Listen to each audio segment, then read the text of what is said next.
Ọ bụ ka ụmụaka ibe m site na mụ wee na-amụta asụsụ Igbo. O nwere ndị ga-asị ha ga-emewu ya. Achọrọ m ịgwa unu niile, unu ga-emewu ya. Mụnwa nọ ebe a, amụrụ m n'Abuja, na-etolite n'Abuja. Ana m asụ Igbo ọfụma, ana m anụ Igbo ọfụma.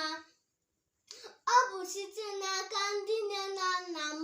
Ya mere, biko dododo ndị nne na nna na-akụziri anyị asụsụ Igbo maka na ọ bụ ihe ziri ezi. Ngwa ka anyị mesịanụ ka ọ dị na mgbe ọzọ. Ndewo ndị be anyị.